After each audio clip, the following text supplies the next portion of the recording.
Bueno, ya empecé a grabar. Entonces lo que quisiera ver ahora es las propiedades de los gases. Propiedades de los gases. Y en realidad lo que vamos a ver es la ecuación de gas ideal.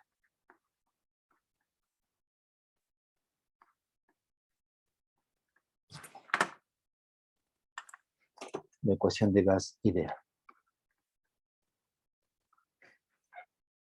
En termodinámica, en los gases, tenemos dos ecuaciones, digamos, fundamentales, muy importantes, que es la ecuación de gas ideal y la otra que es la de Van der Waals.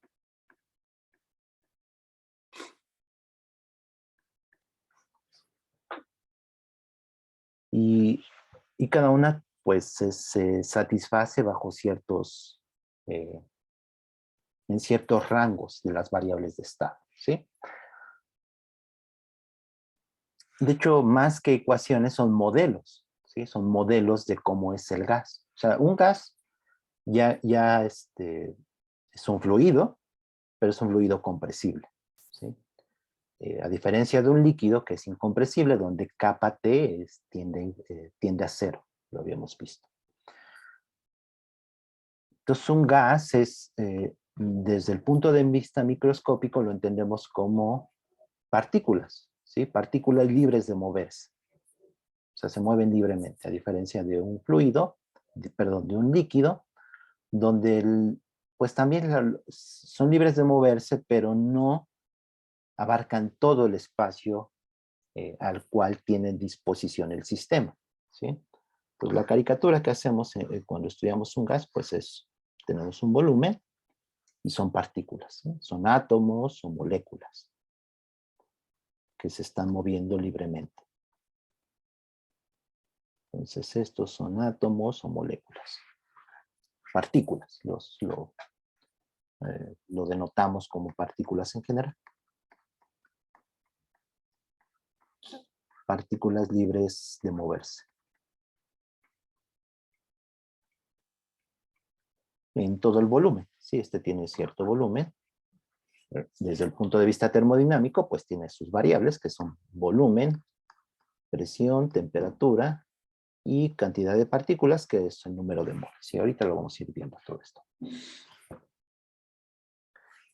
Esto es el gas, ¿sí? Partículas libres de moverse en todo el volumen.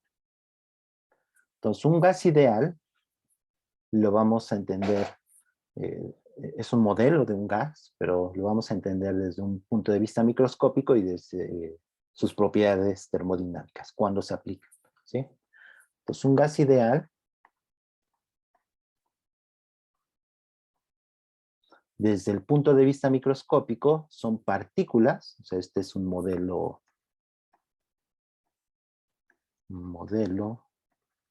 microscópico.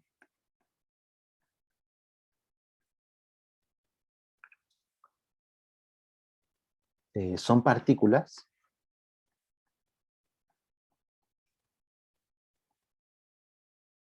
sin volumen, o sea, puntuales.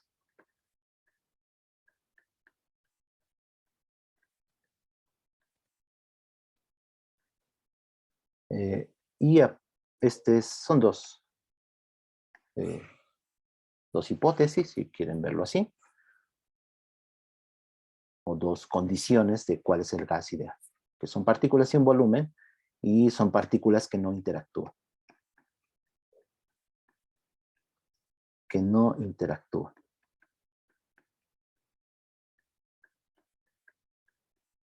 ¿Sí? Sí, no hay ninguna fuerza entre ellas. No hay una energía potencial entre ellas o no hay fuerzas entre ellas. No hay fuerzas de interacción. Cualquier sistema ideal, cuando escuchen hablar de un sistema ideal, es un sistema en el cual las partículas no interactúan. No hay fuerzas de interacción.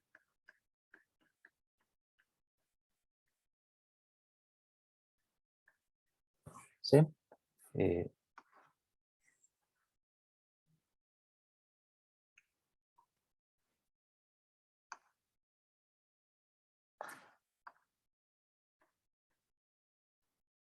Entonces, una primera tarea que van a ver en su curso de física estadística, bueno, no eso ya quizá después de la mitad del curso, es encontrar la ecuación de estado, precisamente, a partir de un modelo de partículas sin interacción, que se puede hacer, eso se puede hacer, se puede eh, encontrar la ecuación de estado. Esto es el modelo microscópico. Ahora, ¿cuáles son sus propiedades termodinámicas? ¿Sí? Entonces esto, pues, es importante que lo tengan en cuenta, ¿sí? Siempre uno debe de saber, bueno, tener idea de a qué se refiere con el gas ideal, desde el punto de vista microscópico, ¿sí? Y las propiedades termodinámicas, que ahorita son las que nos interesan. Entonces, lo voy a poner aquí.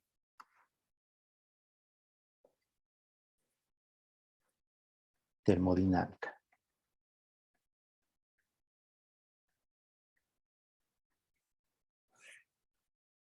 Y aquí podemos abordar de diferentes maneras la ecuación de gas ideal o las propiedades del gas ideal. Y yo lo voy a hacer de la siguiente manera. Voy a decir cómo son precisamente las susceptibilidades, las funciones de respuesta. Y estas, pues, se obtienen a través de experimentos, ¿sí? Entonces,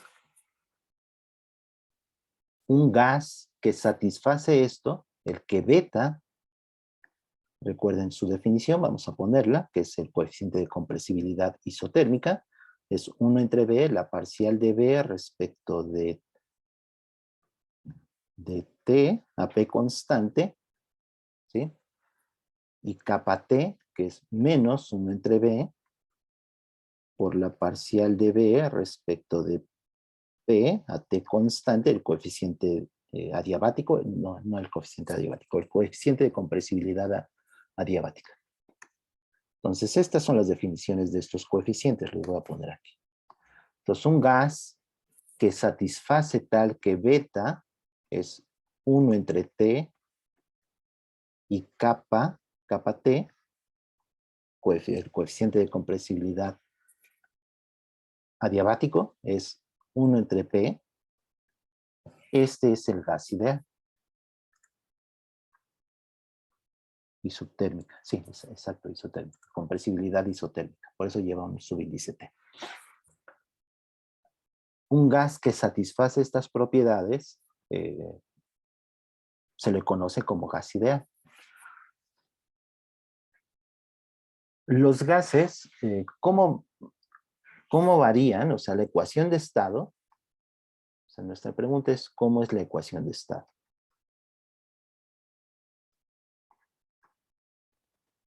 De un gas. En realidad no hay una ecuación universal para todos los gases, ¿sí? No hay una ecuación que se satisfaga para cualquier presión, para cualquier temperatura, para cualquier volumen. Eso no existe, ¿sí? O sea, es un problema físico fundamental. No tenemos una ecuación de estado que se satisfaga para todos los gases, y cuando digo a todos los gases, me refiero a que si es un gas de helio, o si es un gas de hidrógeno diatómico, o si es un gas de cloro, de cualquier elemento, no tenemos una ecuación de estado que satisfaga para cualquier gas en para todos los valores de presión, volumen y temperatura. Eso no existe. Sino que tenemos ciertos, se satisfacen ciertas ecuaciones en ciertos rangos de presión, de temperatura, de densidades, ¿sí? Entonces no hay, eso es lo primero que debe de quedar claro. No hay una ecuación de estado universal, ¿sí? Que se satisfaga para cualquier gas, para todos los valores de presión, volumen y temperatura.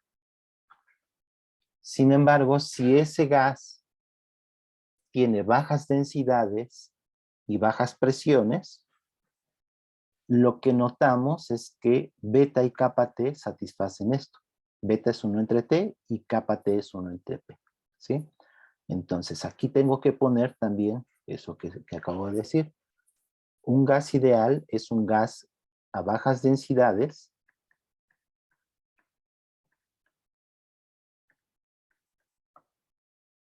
y bajas presiones.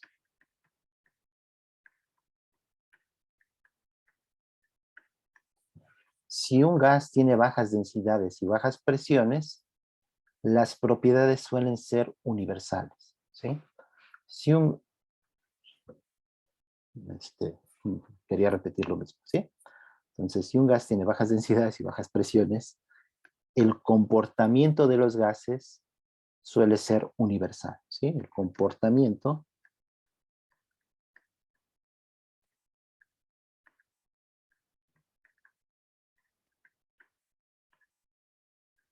de los gases es universal. Lo voy a poner así, es universal.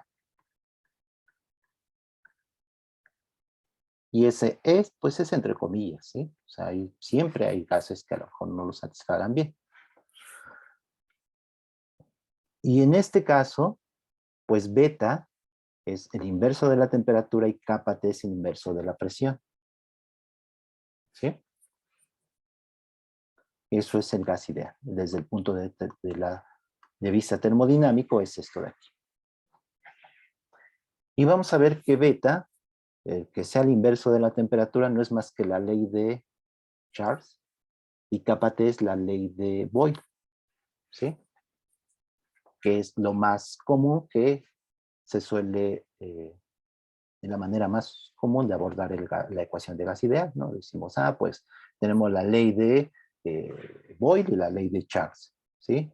Que se aplican para temperatura constante y presión constante. Entonces vamos primero a ver que esta es la ley de beta, que sea el inverso de la temperatura es la ley de Charles, ¿sí?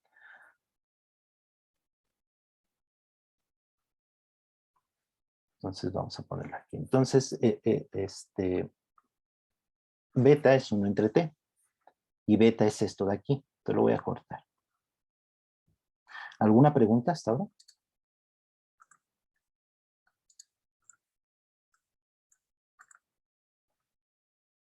No, todo bien. Gracias. Entonces, este que es beta es 1 entre T. Ahora, ¿quién me dice que esto es 1 entre T y 1 entre P? Experimentos. Precisamente lo que es otra manera de cómo voy a llegar a la ecuación de estado, ¿sí? Estos son experimentos. Es decir, la ley de Boyle y la ley de Charles son experimentos. Son leyes experimentales. Experimental, ¿no? Lo voy a poner así. Ok. Entonces recuerden que si teníamos las susceptibilidades, las funciones de respuesta, podíamos integrar para encontrar la ecuación de estado. Entonces vamos a encontrar la ecuación de estado. Entonces de esta ecuación, tengo que, pues esta es mi función de la presión y la temperatura, ¿sí? Beta, por definición es esto, y recuerden que esto de aquí, estas variables, T y P, me dicen que beta es función de T y P. En este caso, solamente es función de T para el gas ideal. Bueno, entonces esto se convierte en una ecuación diferencial, como lo hicimos la última vez, que nos vimos. Teníamos las funciones de respuesta e integramos y encontramos la ecuación de estado. Bueno, pues vamos a hacerlo. Entonces esta expresión, lo que hago es integrarlo. Pero tengo una función que todavía depende de la presión. ¿Sí? Te lo voy a ir haciendo. Si tienen dudas, me dicen. Entonces es 1 entre B, y esas derivadas parciales pues las convierto en totales porque voy a integrar. Es en dt igual a 1 entre t. ¿Sí? Entonces ya aquí tengo mi ecuación diferencial en variables separables. Sencillo. Entonces esto es, aquí tengo el volumen y aquí tengo el volumen, lo dejo. y tengo temperatura, la diferencial de la temperatura. Y ahí está, ¿no? Entonces puedo integrar. Voy a integrar con, sin límites de integración. Voy a integrar una integración indefinida. Y recuerden que o sea, habría una constante, pero esta constante no es constante, sino que es una función de la presión, porque tenemos adicionalmente la presión, y aquí lo estamos haciendo a presión constante. Es lo que hicimos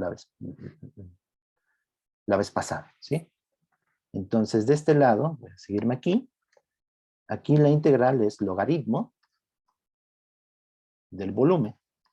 Igual de este lado, del lado derecho de la ecuación, pues tengo dt entre t, eso es logaritmo de la temperatura, más una función, le voy a poner g, de la presión, donde hay que determinar esta g de p, por determinar.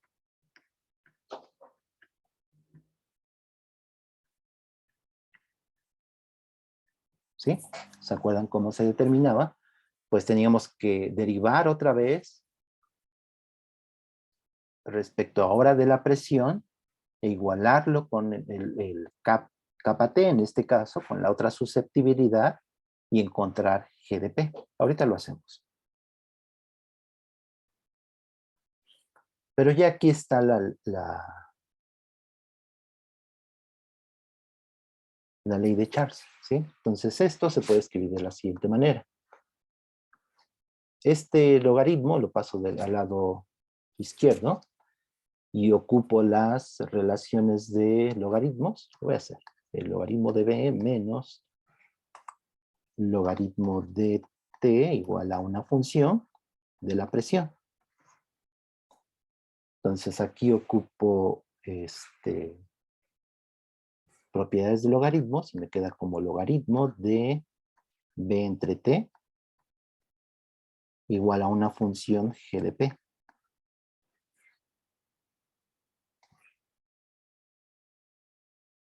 Y bueno, si saco la función inversa del logaritmo, que es la exponencial, me queda aquí la exponencial de esta función, ¿sí? Entonces, lo importante es que aquí puedo sacar la exponencial y por lo tanto me va a quedar B entre T es igual a, lo voy a poner, esta es la exponencial de G de P, ¿no? O sea, no es lo que me interesa ahorita. Pero ya es la ley de Charles. ¿Qué dice la ley de Charles?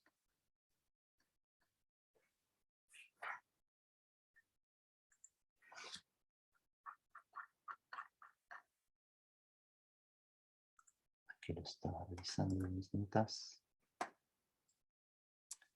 La ley de Charles es cómo cambia el volumen cuando cambia la temperatura manteniendo la presión constante. ¿Sí? Y me dice que el volumen es proporcional a la temperatura, eso es la ley de Charles. Ustedes lo revisan en un libro, hasta en libros de... Pues estos son temas que se deberían ver en preparatoria, ¿no? A nivel bachillerato, pero bueno, no todos yo tampoco lo vi en mi preparatoria. Bueno, el volumen es proporcional a la temperatura, esa es la ley de Charles. Y es lo que está aquí, manteniendo la presión constante.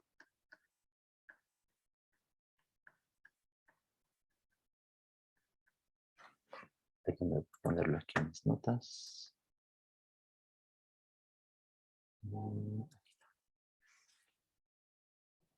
Entonces, esta es la ley de Charles, ¿sí?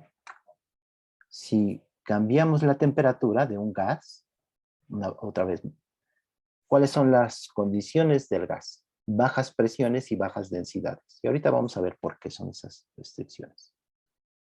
Bueno, son restricciones que nosotros ponemos, ¿sí? O sea, Si son altas densidades y altas presiones, ya no se satisface esto, ¿sí? Entonces, esta es la ley de Charles. Aquí está en un diagrama de temperatura y volumen, y lo que vemos es que el volumen es proporcional a la temperatura.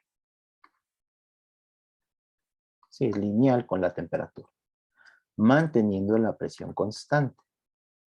Por eso lo puse aquí. Bueno, ni siquiera voy a poner esto que está aquí. Y en ese sentido, estas curvas en este diagrama de volumen y temperatura son isóbaras, ¿sí? Así se llaman, son a presión constante. Es decir, cada una de estas rectas son para diferentes presiones. Pero lo que se observa siempre es que, lo voy a anotar aquí, con las condiciones de bajas densidades y bajas presiones.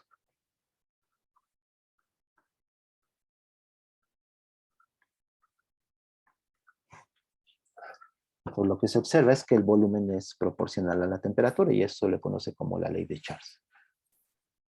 Y es lo que tenemos aquí. ¿Cómo lo encontramos? A partir de ver que beta es 1 entre T. El camino inverso también es válido, es decir, nosotros hacemos experimentos, vemos esto y con eso determinamos que beta es 1 entre T. Yo lo estoy haciendo en este sentido. Conozco beta y estoy encontrando cómo varía el volumen con la temperatura manteniendo la presión constante. A final de cuentas, esto es una función de la presión, pero si la presión es constante, pues esto es una constante. Es decir, esto es una constante para para una presión constante. ¿De acuerdo?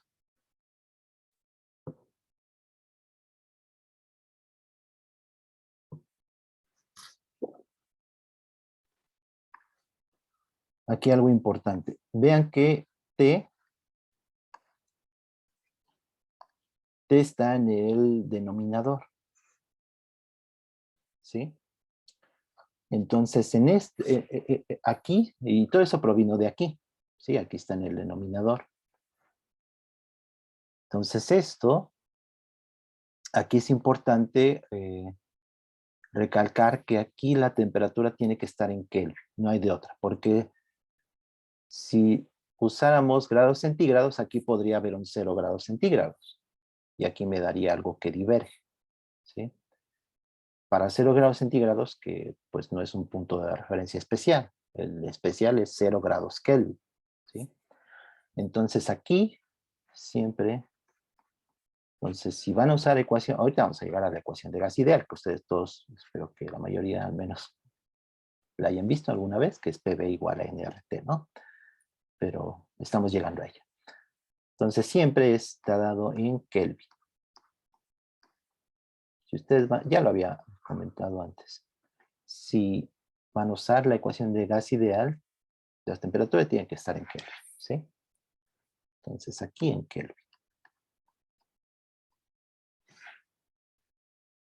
Y esta es la ley de Charles. Esta de aquí es la ley de Boyle. ¿Sí? ¿Qué me dice la ley de Boyle?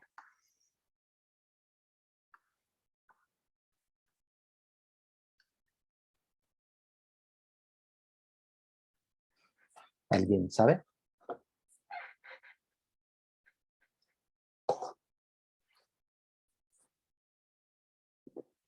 La de Charles es a presión constante y la de Boyle es a temperatura constante. Y es como cambia la presión con el volumen. O sea, cómo varía la presión y el volumen.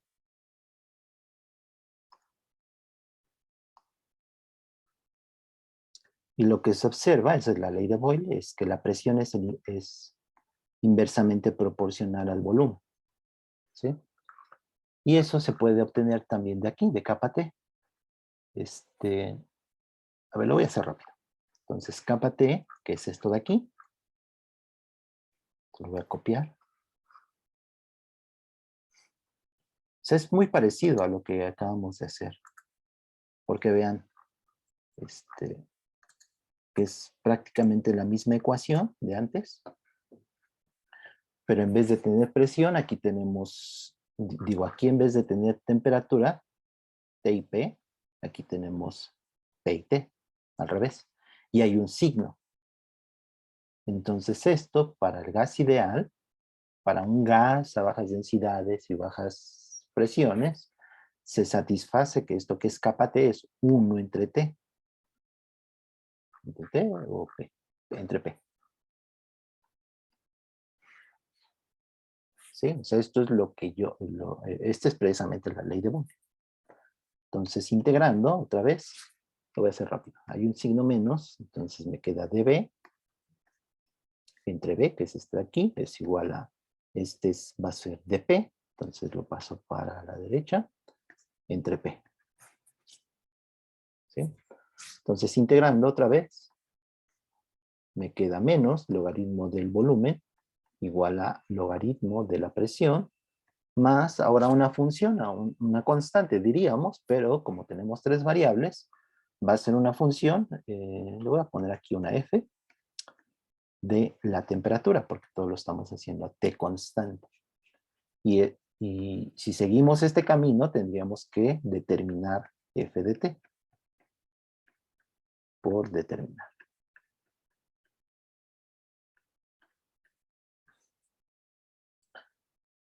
Pero lo importante es que cómo varía el volumen con la presión, o la presión con el volumen, es lo mismo. Entonces aquí tengo un signo negativo y este signo negativo es el que precisamente me va a dar la relación que es inversamente proporcional al volumen. Vean que aquí me quedó proporcional a la temperatura, pero como aquí hay un signo negativo, va a quedar inverso al volumen. Vamos a hacerlo. Entonces me queda menos logaritmo del volumen, este que está de este lado, el logaritmo de P, lo paso hacia la izquierda y me queda menos, con el signo menos, logaritmo de P igual a una función de la temperatura. Y aquí pues puedo factorizar el signo negativo y usar propiedades de logaritmos, entonces me queda el logaritmo de B por P menos, y esto f de t, una función de la temperatura. Es decir, puedo sacar la exponencial otra vez, como antes, y me queda que B por P, pues es una función de la temperatura. Le voy a poner, pues, voy a ponerle así. Una C de T. ¿Sí? Entonces, la presión es inversamente proporcional al volumen, manteniendo T constante. ¿Sí? Esta es una función de T, pero ahorita no me interesa. Quiero simplemente ver que esta es la ley de Boyle. La presión es inversamente proporcional al volumen.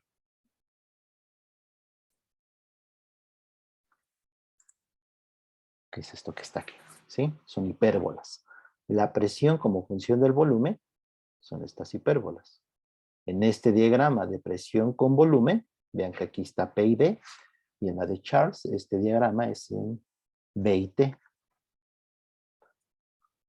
O sea, lo general, recuerden que pues la ecuación de un gas, de variables P de T, pues es una superficie.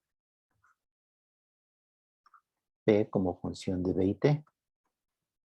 Y estos diagramas, que son muy útiles en termodinámica, son proyecciones en cada uno de los planos que se pueden definir.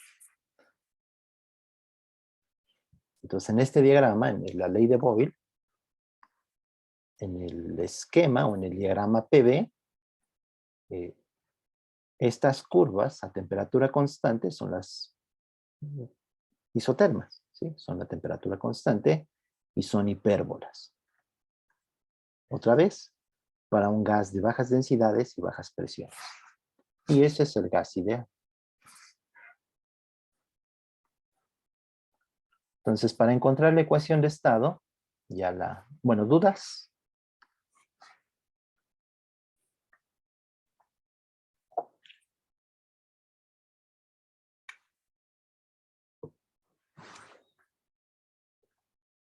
Creo que no, profe. Gracias. Por mi parte, todo bien. Gracias, gracias. Entonces vamos a encontrar, podemos hacerlo de las dos maneras. Podemos aquí encontrar G de P o aquí F de P, F de T. Vamos a hacerlo con, creo que es lo mismo, pero vamos a hacerlo con esta, ¿sí? Entonces vamos a determinar G de P. Y lo que tengo es esto de aquí. Entonces déjenme cortarlo.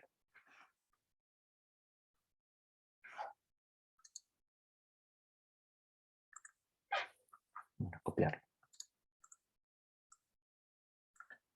Esta es la ley de Charles. Me dice que B entre T es constante para una presión dada.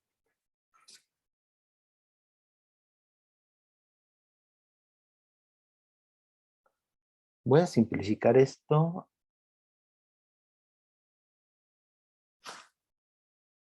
Poniendo directamente que esto es G de P. Sí, o sea, no pasa nada. O sea, nada más lo puedo denotar hasta como otra función. Entonces esto de aquí lo voy a denotar con de otra manera para, o sea, esta E exponencial a la G de P, la voy a llamar pues H de P, ¿no? Y entonces tengo que determinar H de P. Por determinar. H de P. Entonces, ¿cómo encontrábamos esa otra función? Teníamos que igualarlo con la otra susceptibilidad, y aquí usamos, o la otra derivada parcial, ¿sí? Aquí ya usamos dB en dt a p constante. Y eso sé que es 1 entre beta. Digo 1 entre t. Ahora tengo que hallar esta derivada dB en dp a t constante, y ya sé cuánto vale, que es 1 entre p. ¿Sí? Entonces, voy a cortar esto de aquí.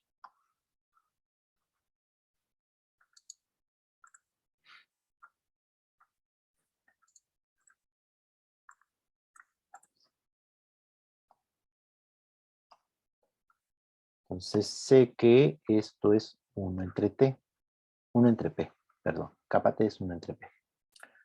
Entonces voy a derivar respecto de p a t constante, esta expresión de aquí. ¿Sí? Entonces derivada respecto de p de esto, lo voy a cortar, copiar, ¿verdad?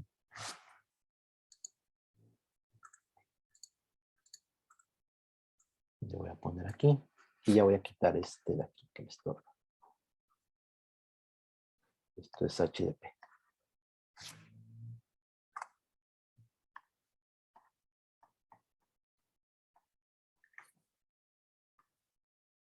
Entonces estoy derivando respecto de p a t constante. Entonces del lado izquierdo tengo b entre t, pero es a t constante. Entonces solamente me queda ese 1 entre t,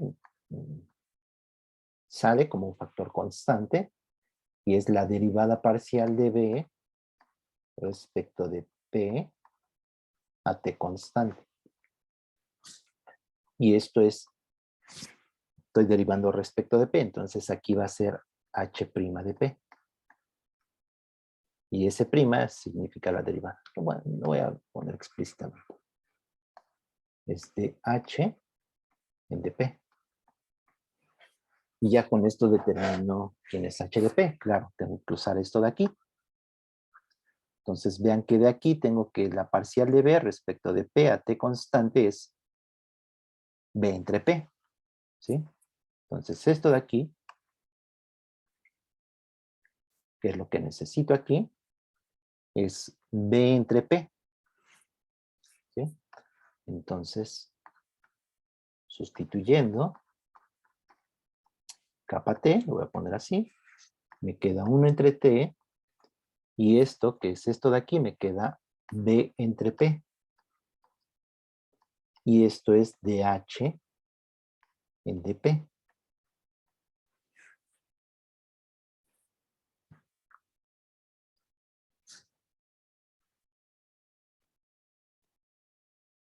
Vean que ya tengo aquí P y aquí la diferencial en P.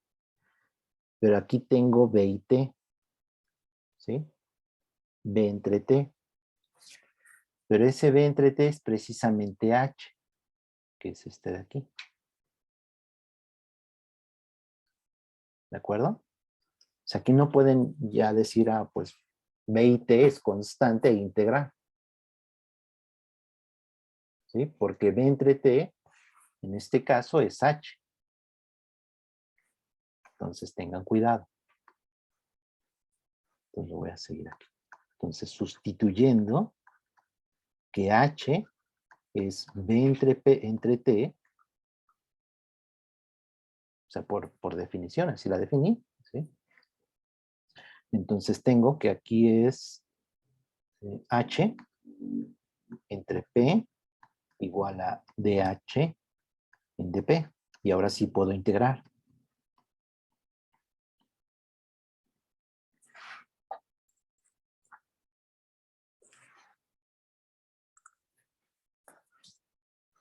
Este es H. Entonces ahora sí integramos y tengo que es, esto se puede escribir así, ya como una derivada, una diferencial, una ecuación diferencial de P entre P igual a DH entre H. Entonces integramos. Y aquí tengo logaritmo de P igual a logaritmo. Tengo lo mismo, de H entre H.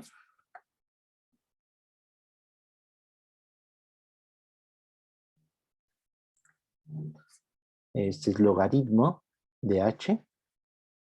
Más, ahora sí, una constante. Ahora sí, esta es constante de veras, ¿no? No es una función de T. Es una constante. Lo voy a llamar C. Y esto, pues, puedo simplificar. O sea, lo que quiero es H para ponerla aquí. Entonces, bueno, pues esto me va a quedar como logaritmo de P menos logaritmo de H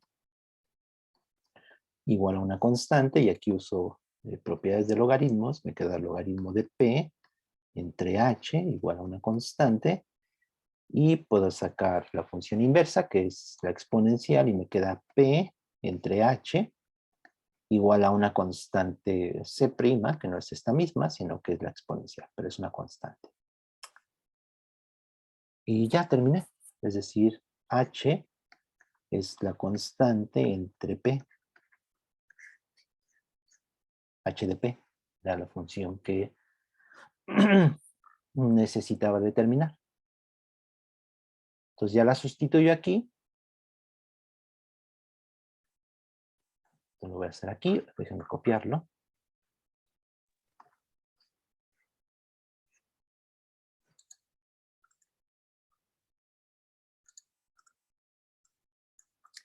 Y ya tengo quién es H, que es una constante prima entre P. Profesor, ¿no es P entre una constante? Mm. Ah, sí, gracias. Sí, gracias, ya digo.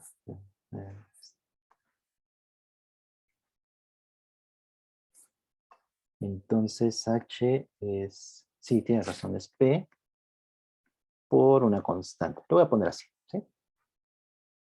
O sea, esa constante la puedo poner como yo quiero. A final de cuentas es una constante.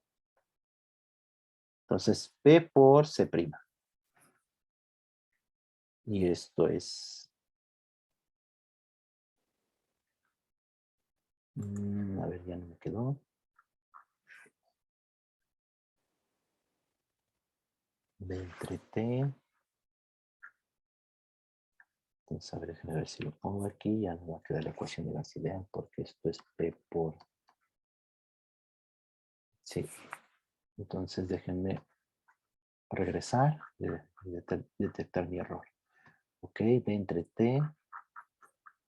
Aquí tenía logaritmo. Menos B entre T. Es una función. Ajá.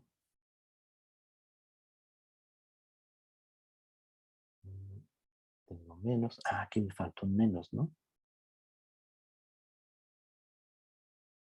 Ah, no, perdón, esto es la ley de Boole. No, yo me seguí de aquí. Esta de G, esto de aquí, B entre T. Es una función H de P. Entonces, aquí es derivada de 1 entre T. Me queda, sale como factor y me queda dB en dP en T. Igual a DH en dP. 1 entre T y este que es esto de aquí, lo que sustituí es dB en dP a T, es B entre P, que está bien, igual a DH en dP, y este de aquí dije, ah, pues ese es precisamente, perdón, este de aquí, esto de aquí es H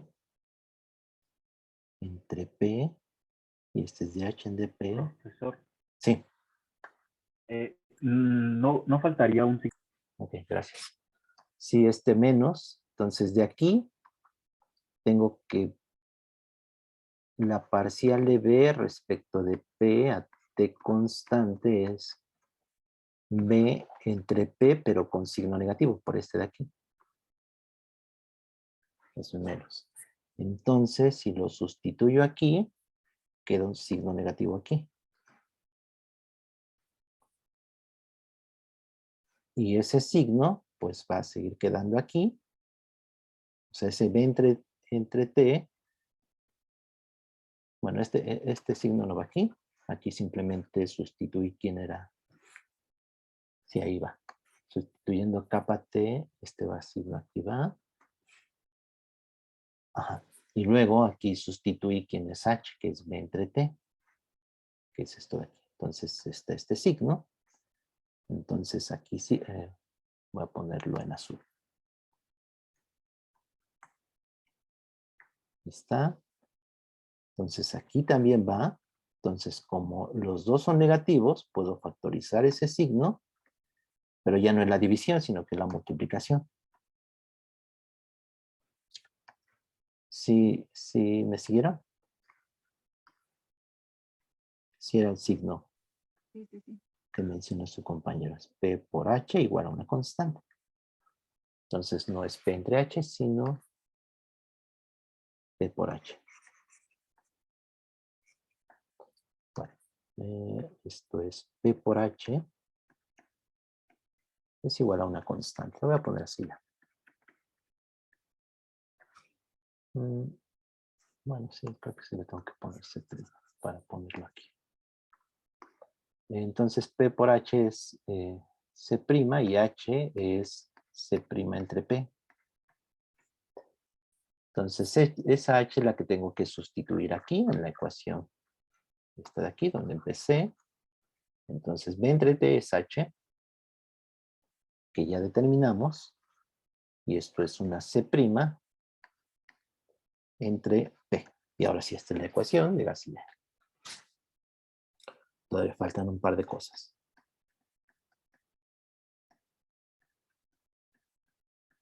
De gas y de aire. ¿Sí? Que es PB igual a una constante por T. Y esta constante depende de la cantidad de gas.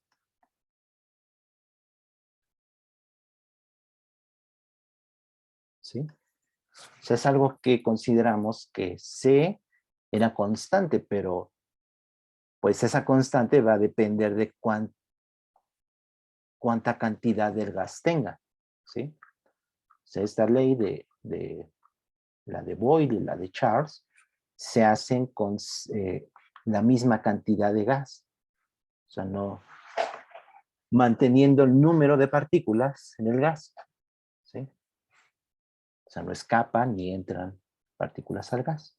Entonces, esa constante adicional, pues también depende de esa cantidad del gas. Cantidad del gas o número de partículas que podemos poner. Número de partículas, átomos o moléculas, no importa. Entonces, aquí vamos a definir el mol, entonces. Entonces, PV entre T es una constante que depende de la cantidad del gas, ¿sí? Además, por unidades, tiene que haber una constante adicional, ¿sí?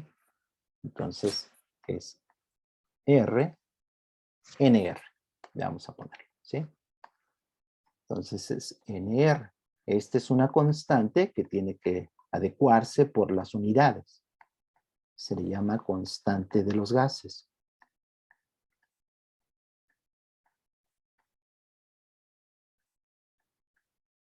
Y esto se define como el número de moles.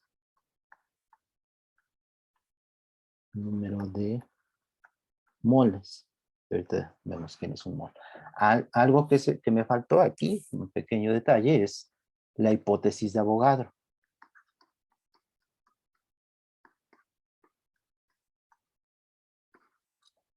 ¿Qué me dice la hipótesis de Avogadro?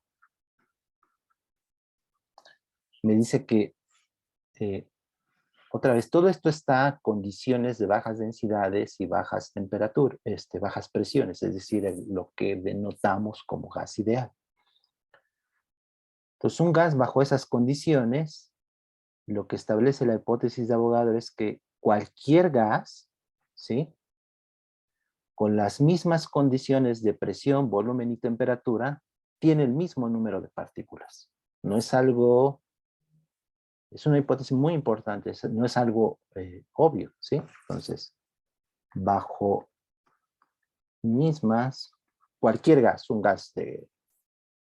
Cuando hablo de gases, me refiero a diferentes elementos de gases. O sea, no es lo... O sea, los gases no se comportan igual. Lo malo es que la ecuación de gas ideal es una ecuación universal, que sí satisface para cualquier tipo de gas, excepto que hay una diferencia si el gas es monoatómico y diatómico, pero eso tiene que ver con la energía, que vamos a ver después. Entonces, aquí al referirme a que diferentes gases, me refiero a que puede ser un gas de helio o puede ser un gas de hidrógeno diatómico, pongamos como ejemplo, o cualquier gas de cualquier elemento, si tiene las mismas condiciones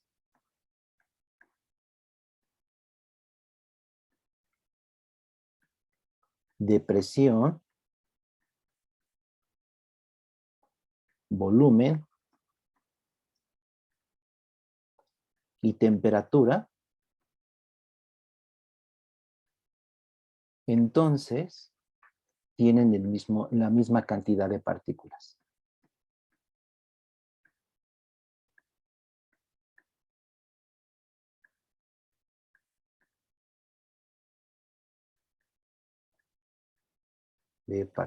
Te lo voy a poner así.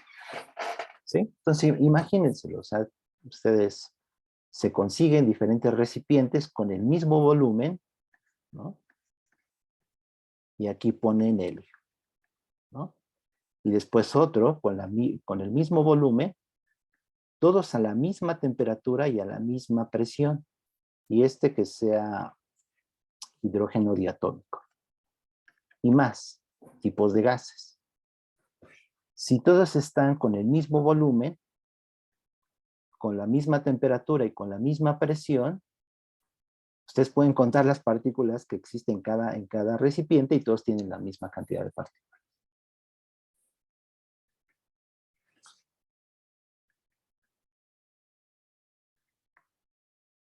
Lo voy a poner ya N. Todos tienen N partículas. ¿Sí? ¿Queda claro?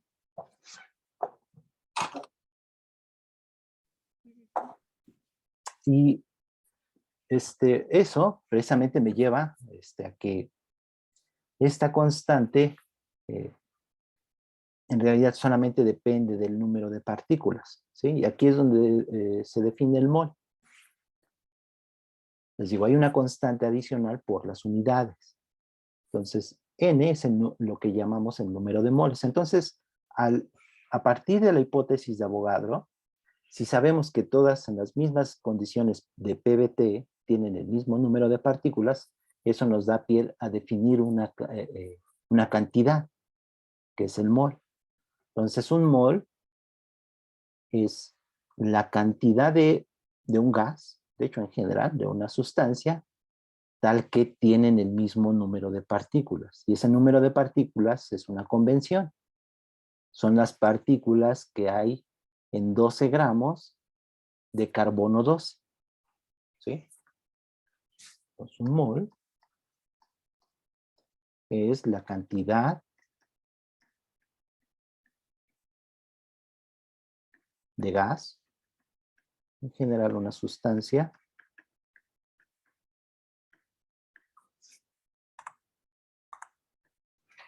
tal que tienen el mismo número de partículas, tal que tiene Na partículas.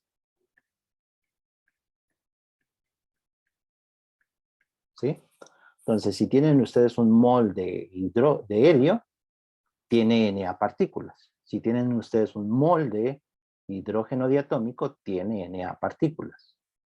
Un mol de una sustancia tiene Na partículas. Y por definición, estas Na partículas son Na es el número de partículas o de átomos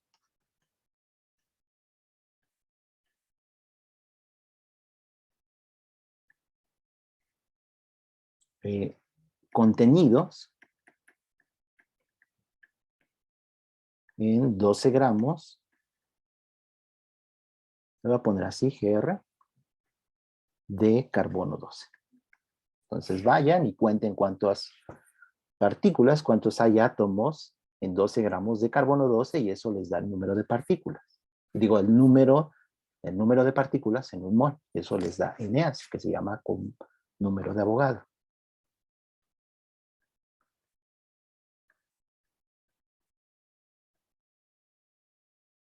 Bueno, ese número se determina indirectamente, no nos podemos contar, pero se puede determinar y ese Na es 6, creo que es 6.2, pero el punto 2 de los... Bueno, vamos a ponerle 6.2, creo. Por 10 a la 23, ese es el importante. 10 a la 23. Partículas. De hecho, se lo pone, partículas por mol.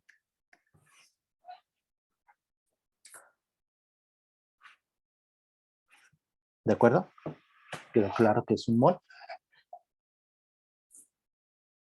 Sí. Bien.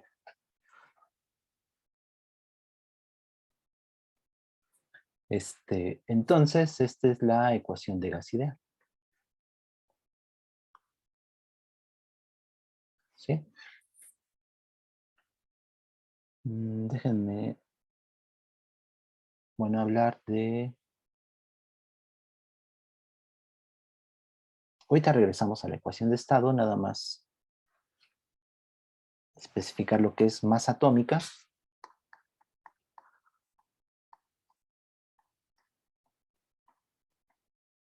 Y masa molar. Entonces,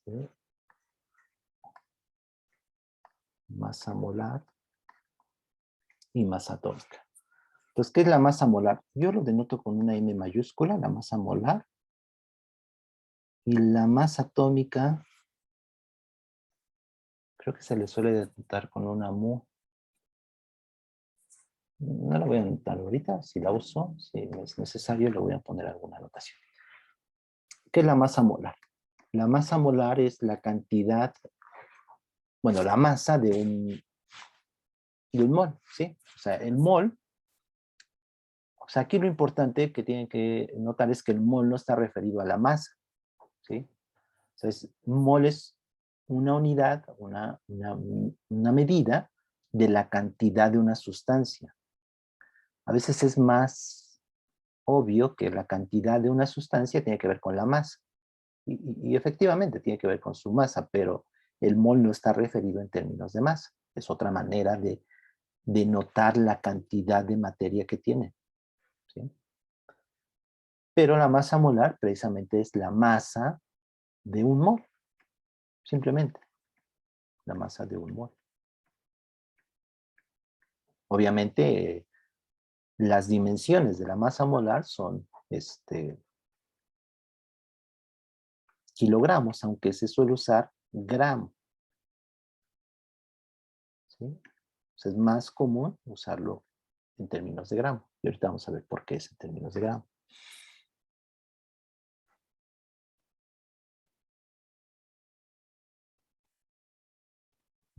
Déjenme ver.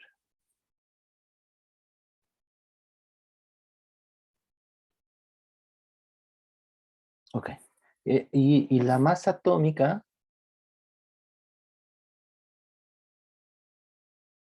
es la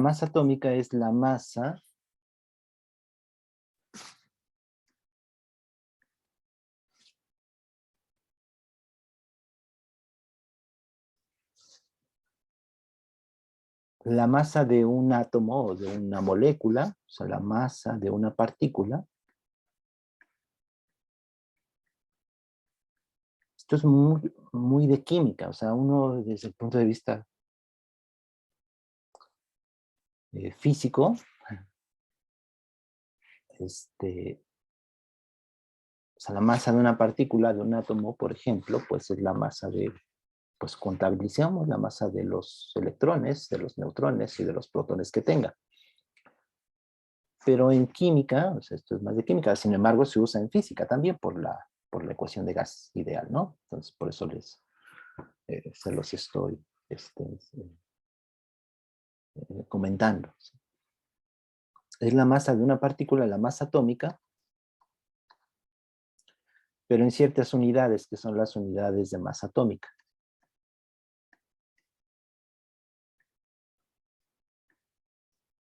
De masa atómica. Es muy común, por ejemplo, en física molecular, en los átomos se suelen dar en unidades de masa atómica, ¿sí? Se denota con una U, o a veces UMA, UMA. Y en algunos libros hasta le ponen puntos, U.M.A, unidad de masa atómica. ¿Y qué es una masa atómica? Una masa atómica, voy a poner aquí hojas. Una unidad de masa atómica es la masa de un átomo de carbono 12. Entonces, una U es la masa de carbono 12, de un átomo de carbono 12.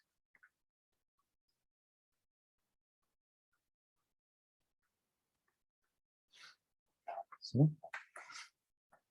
Déjenme, quería poner una tabla periódica.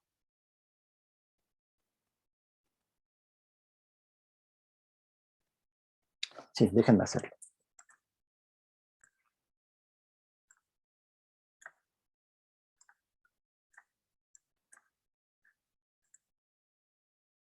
No se ve bien.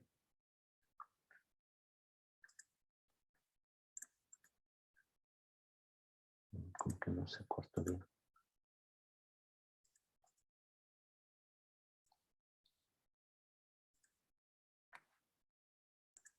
Déjenme. Es que solo la abrí en una ventanita. Déjenme ponerla bien. Para que se note bien.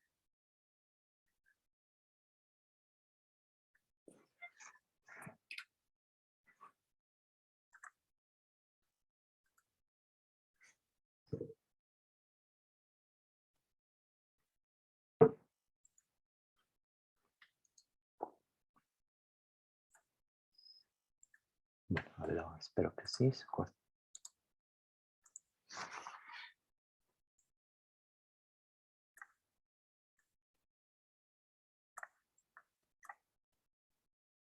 Sí, ahora sí se ve bien, ¿verdad?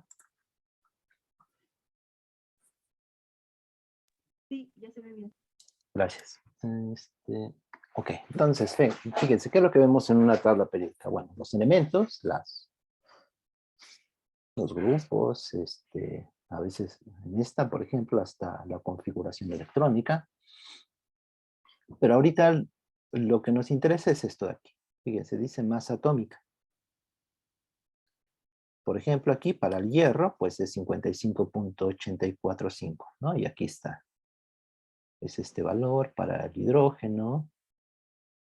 El carbono 12. Vean que, por ejemplo, para el carbono, no es el carbono 12. El carbono 12 es un isótopo del carbono. Recuerden que cada elemento, en su mayoría, tiene diferentes isótopos, que un isótopo es el mismo átomo, pero con diferente número de neutrones, ¿no? O sea, un elemento lo define el número de protones o electrones, que es lo mismo. Y los isótopos y la cantidad de neutrones suele ser la misma que el de protones, pero no, bueno, no suele ser, o sea, no siempre, ¿no? Entonces hay diferente cantidad de neutrones en cada, y eso define los isótopos. Entonces vean que, por ejemplo, para el carbono, su unidad, su masa atómica es 12 punto y algo, ¿no? 017. Déjenme hacerlo más cerca. Acá está. O sea, no es 12 porque precisamente el carbono tiene diferentes isótopos, ¿sí? Sería 12 si fuera solamente carbono 12. Esa sería su unidad, su masa atómica. Porque por definición, la masa atómica es la masa de un átomo en unidades de masa atómica, ¿sí? Entonces, esta masa atómica que está reportada aquí es en unidades de masa atómica. Eso es lo primero. Debido a que así se define, una unidad de masa atómica es la masa de un átomo de carbono 12 y eso tiene un valor, es 1.7. Eso creo que lo tengo aquí, déjenme ponerlo. Es 1.66 por 10 a la menos 27 kilogramos, o sea, eso es algo que se tiene que determinar. Es 1.66 por 10 a la menos 27 kilogramos.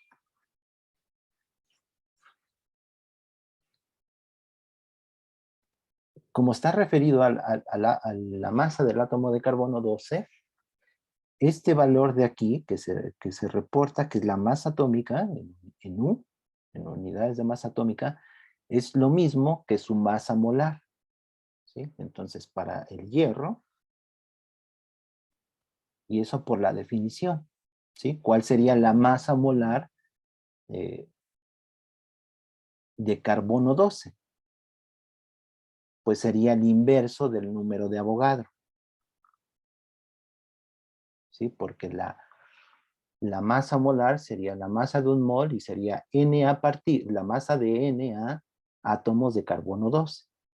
Pero eso es por definición la unidad de masa atómica. Ya no me da tiempo demasiado. Lo importante es eso. Cuando ustedes ven aquí en esta tabla, la masa atómica es lo mismo que la masa molar, ¿sí? Entonces la masa molar, recuerden, su definición es la masa de un mol. Eso no les puede, no se pueden confundir en eso. Y la masa atómica es la masa de un átomo de un elemento en unidades de masa atómica. Entonces, ambos son lo mismo en valor. Lo voy a poner así entre paréntesis. Valor. ¿Sí? Solamente entre valor. Son diferentes cosas. Y la masa molar. Valor. Se va a poner. Bueno.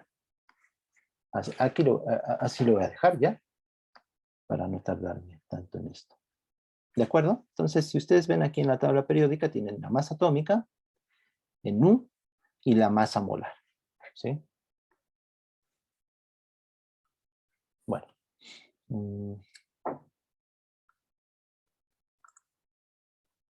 Hacer un paréntesis en cuanto a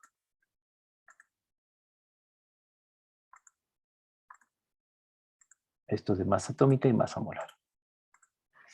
Entonces vamos ahora sí a regresar con la ecuación de estado, la ecuación de gas ideal. Entonces vamos a ponerla aquí. Entonces ya tenemos la ecuación de gas ideal. Ecuación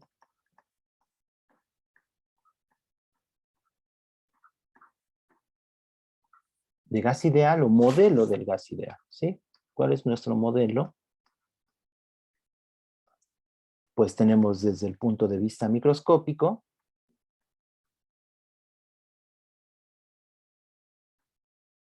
y por sus propiedades termodinámicas.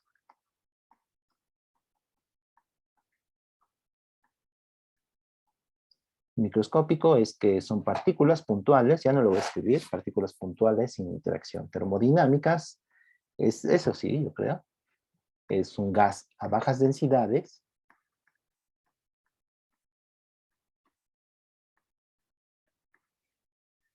y bajas presiones.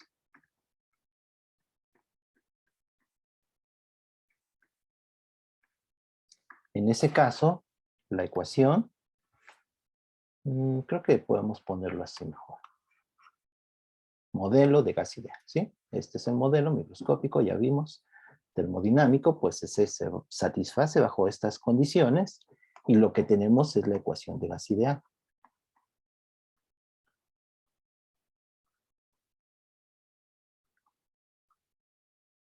Que es PV igual a nRT. Donde R, no he dicho, se llama constante de los gases. Constante, de hecho es constante universal de los gases.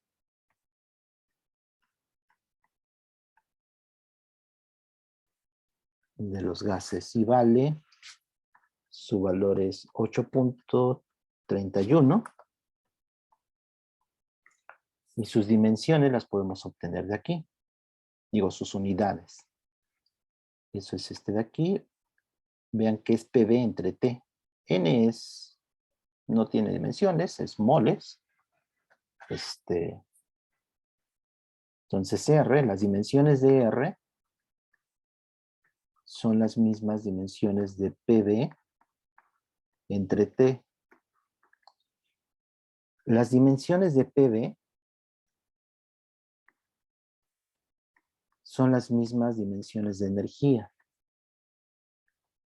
Eso es importante. El producto P, presión por volumen, es energía.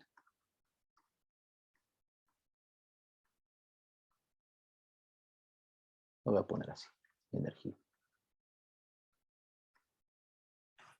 ¿Sí? Entonces, estas unidades en el sistema internacional serían Joule sobre temperatura. Recuerden que está en Kelvin. Y se le suele poner mol por N. Kelvin por mol.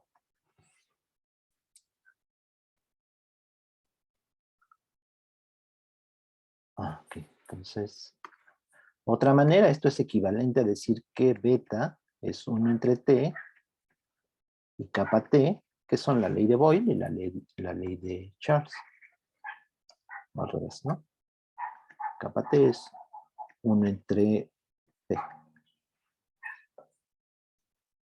Esta ecuación de gas ideal se puede poner aquí, esta manera que encontramos es en términos de moles.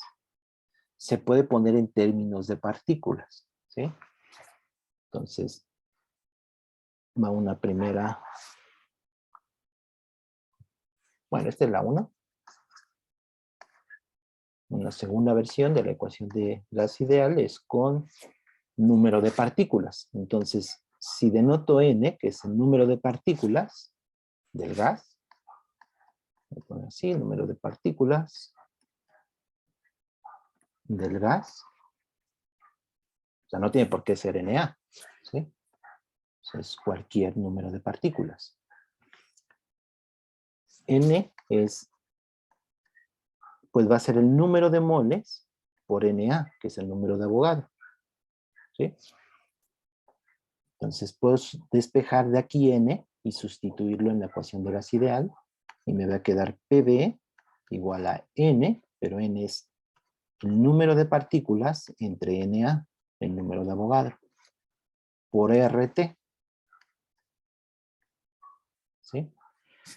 Y aquí se define otra constante. Esto es PV igual a n, que es el número de partículas, R entre Na por T. Y esto define otra constante, que es la constante de Boltzmann. Esto se define como, le voy a poner así, se suele denotar con una K o K subíndice B. Es R entre T, entre Na, perdón, el número de Avogadro. O sea, son dos constantes, la constante de los gases y el número de Avogadro, y esa es la constante de Boltzmann.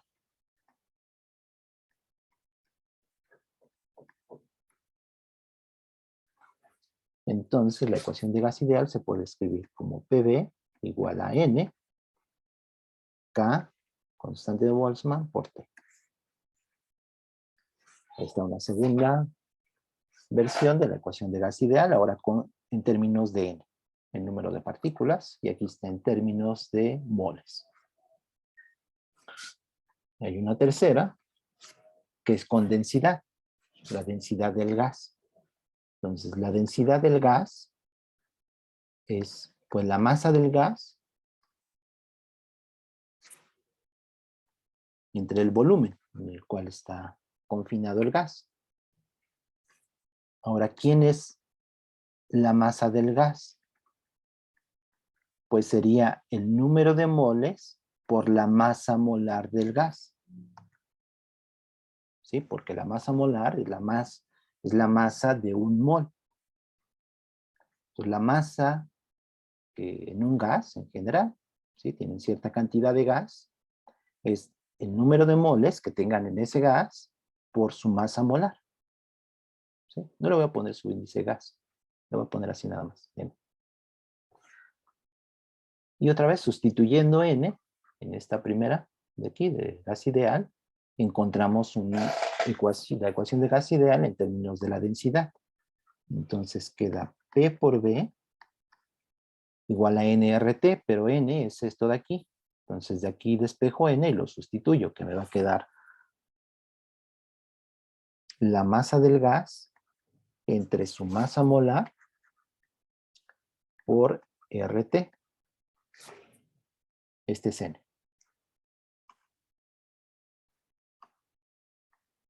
¿Sí?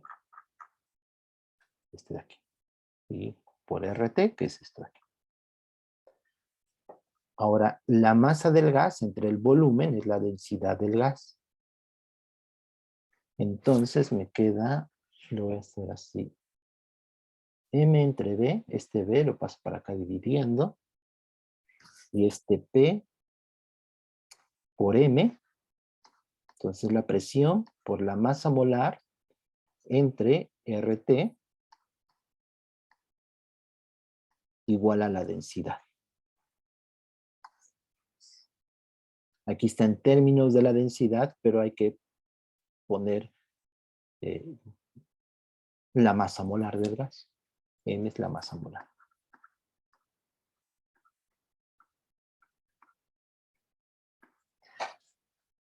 Bueno, creo que no me da tiempo para más.